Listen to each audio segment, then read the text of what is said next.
Rabbit belongs to Emily Brown by Cressida Cowell. Once upon a time, there was a little girl called Emily Brown and an old gray rabbit called Stanley. One day, Emily Brown and Stanley were just launching themselves into outer space to look for alien life forms when there was a rat-a-tat-tat at the kitchen door.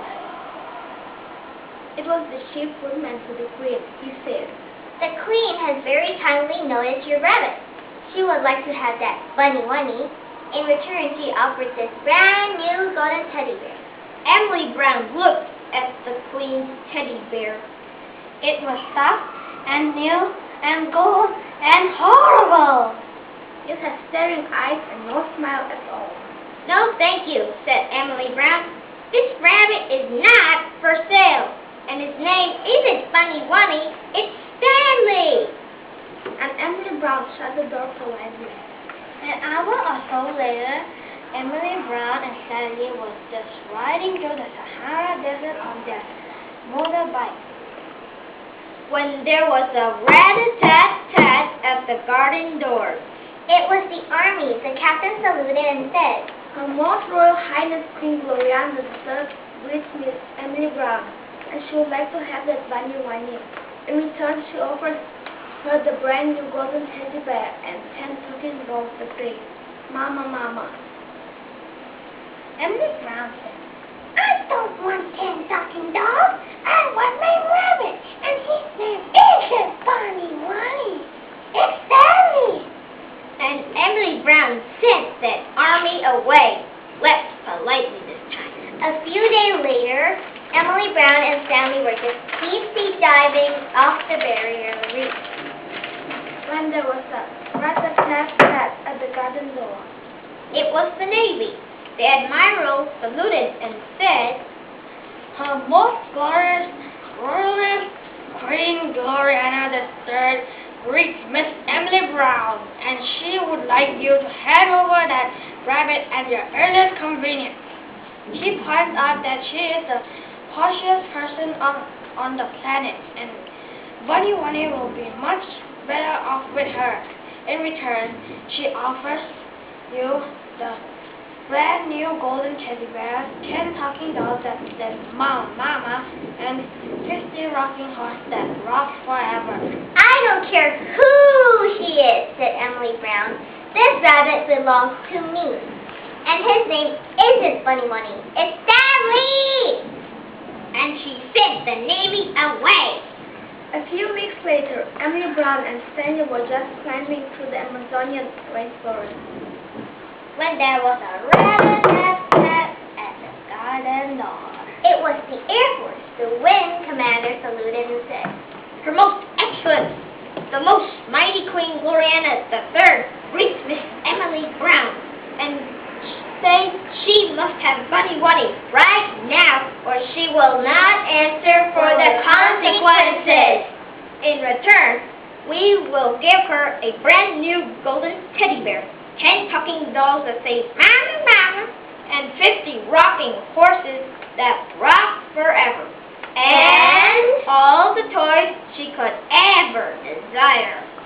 Now Emily Brown was fed up.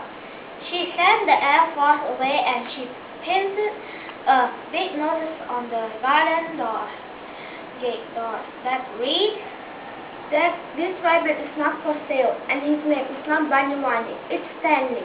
Emily Brown. A few months later, Emily Brown and Stanley were lying fast asleep in bed, dreaming of all the adventures they would have the next day. When there is absolutely no noise at the door or the gate or the window. Special command. And they stole the rabbit that belongs to Emily Brown.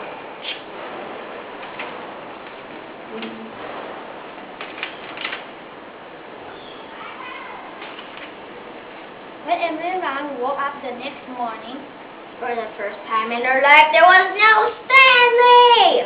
Emily Brown was so cross. She knew just what happened. She marched straight up to the palace on the hill. She knocked on the naughty queen's front door. Rat-a-tat-tat!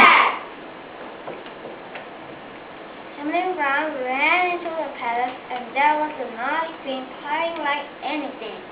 The first thing she said was, "Thank goodness you've come, Emily Brown. There's something wrong with Bunny Wunny." There was indeed something wrong with Sandy. That little naughty queen had put him into the royal washing machine all night. It had came out an odd pink color.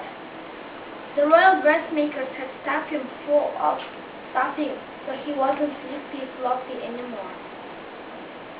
And worst of all, they had blown up his mouth, where Emily Brown had picked it away, and Sandy was miserable. "Oh, Emily Brown, is there anything you could do?" asked the silly, naughty queen. "There certainly is," said Emily Brown. "I shall take Stanley home." That silly queen started crying even harder than ever. "I have all the toys in the world, but not as nice as Stanley." Emily Brown felt sorry for that silly queen. So she went to the royal toy cupboard and she took out the brand new golden teddy bear. And she placed it on the queen's lap. Emily whispered so that no one else could hear. "You take that horrid brand new teddy bear and you play with him all day. Visit him at night, hold him very tight and be sure to have lots of adventures. And then maybe one day you'll wake up with a real toy of your own." And Emily Brown and Stanley went home. That was the last Emily Brown and Stanley heard from the silly naughty queen from point on.